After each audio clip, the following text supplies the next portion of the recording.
Hey, what's up? This is the Control Entity.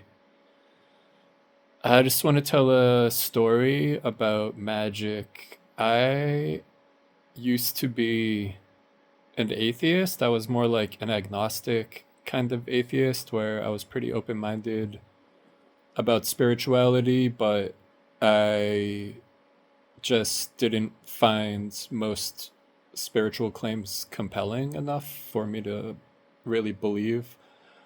And I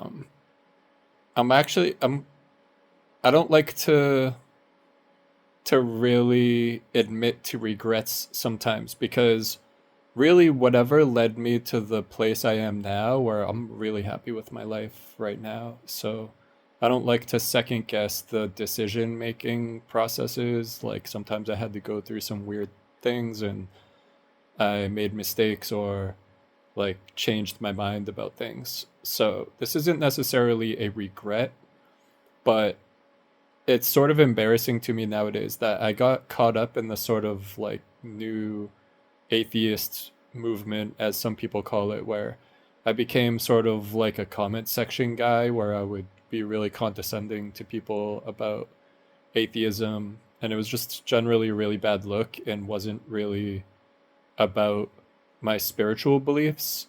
It was more about like my ego and just like flexing my debate skills and kind of being a dick, you know? So um, I was actually not fully aware of this, and that's why it's not really truly a regret. Like, I wouldn't act like that nowadays, but I wasn't really in touch with the idea of like my subconscious. I was kind of skeptical about the idea of a subconscious, even the same way I was skeptical about God or magic or psychic powers or something like that I'm a little more open-minded to nowadays.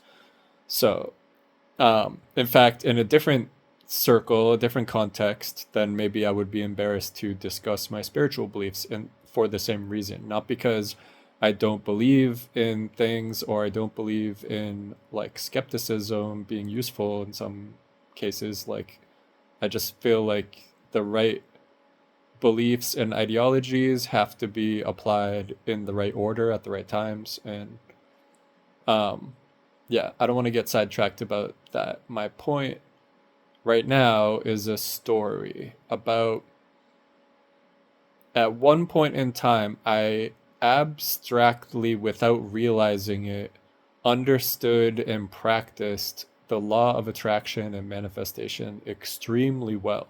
I was very happy with how things were going, and I had these internalized habits that I practiced a lot without thinking I was doing anything that was a ritual or spiritual practice, but I was having spiritual experiences, but I just saw them as like part of life, and I wasn't even that young or anything. This was just not even too long ago, like a decade ago. I'm in my 40s now, so and I had this great apartment.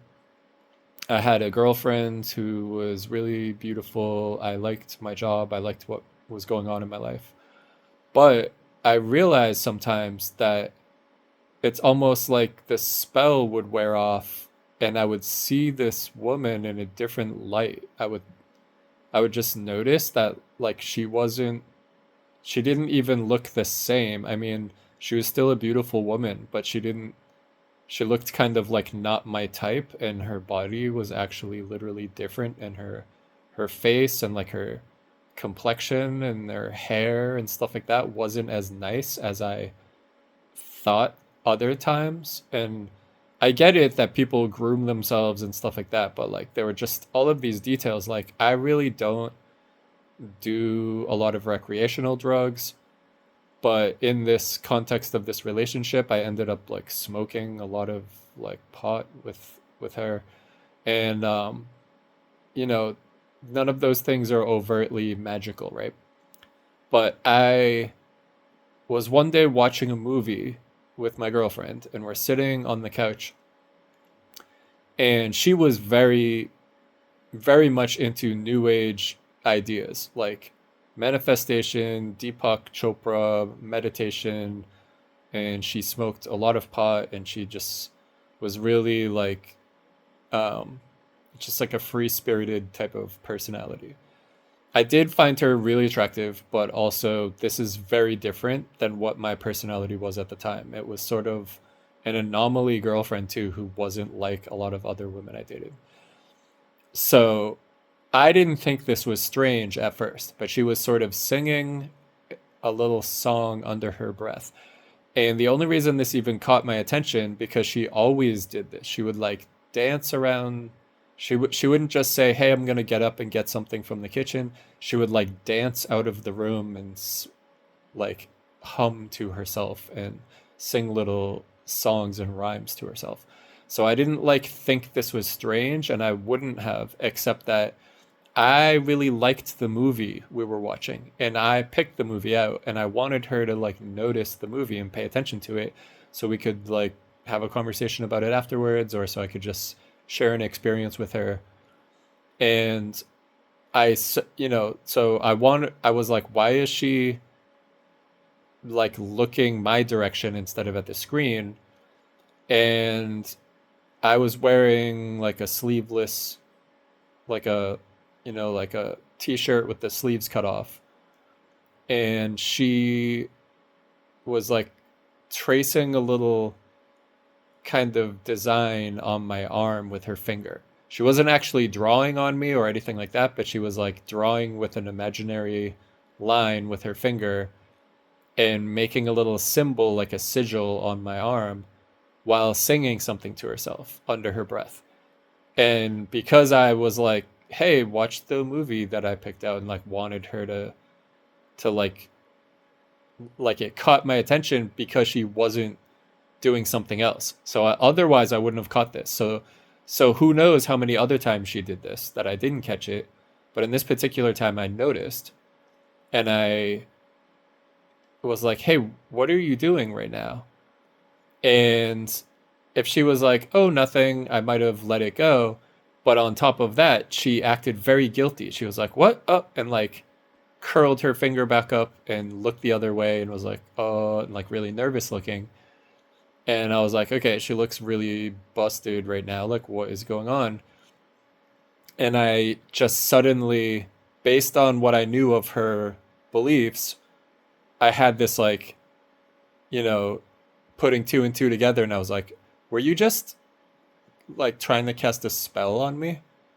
And she like looked in my eyes, and I saw her kind of try to decide whether or not she could fool me and kind of give up and then go, "Yeah," like she was just totally admitted it. And now at the time, I didn't believe that it was possible to cast like a love spell on someone or to hypnotize someone or influence them without them noticing or anything like that. I just didn't believe in that kind of thing. So I was, I felt slighted and like hurt by this and angry with her. Not like, I wasn't like livid or something, but I was like definitely not happy with her. But not because I thought her magic worked, but because it was the principle of it. It's like if her intention was to manipulate me using magic, then I now knew she was the kind of person who would take any means possible, including like bending the rules of reality if that was within her power, to manipulate me to her interest, whether like in like kind of take consent away from me, whether or not I wanted to be in this relationship or I wanted to control my feelings or rethink how I felt at any time. So it's like the essence of, even though I didn't know a lot about magic at the time, I understood enough to know that the essence of casting a love spell on someone is essentially to like confuse the person's thoughts and emotions so that you can get them to make choices that they might not otherwise. So they might, there has to be some kind of possibility of them doing this behavior, but you're sort of scrambling their thoughts when they think about any other option, and then when they think about the option you want them to, they can think clearly. So this can be done in a whole bunch of different ways, and there's a lot of schools of thought of how to accomplish that. But you might notice in other videos I post that I believe I treat all of these things as if they're just typologies, meaning they're all talking about the same principles of reality, but they use different terminology and a different philosophy and way of thinking and talking about it. So I wasn't out of step with her about what her intentions were, but since I didn't believe in magic and she knew that, and I was much more closed minded about that type of topic, she could easily counter by saying, well, I thought you didn't even believe in magic. What do you care if I do this little thing? And it's like, it was the principle of it. And there's something about that incident that was very important in my life, because whether I believed in magic or not at the time, the fact is, now that I caught her, her magic no longer worked, and our relationship quickly unraveled. You could also look at it as I now didn't trust her because I saw some side of her where she was like possibly successfully manipulating me for who knows how long. And so now I couldn't trust her, and that's an important part of a relationship. So the relationship fell apart. But from her point of view, her magic was now thwarted and exposed, and she didn't have time to do damage control or anything. And so now I was onto her, and the magic didn't work as good anymore. And that's probably to this day why she thinks things didn't work out between us. So we had a really bad breakup from that point forward. But even though I, at that point in time, didn't necessarily want to break up with her, but from that point forward, it was almost inevitable.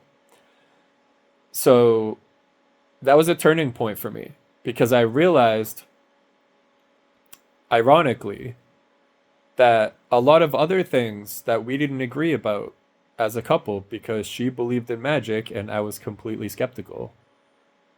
It was like, now that I saw magic as a sort of like an entry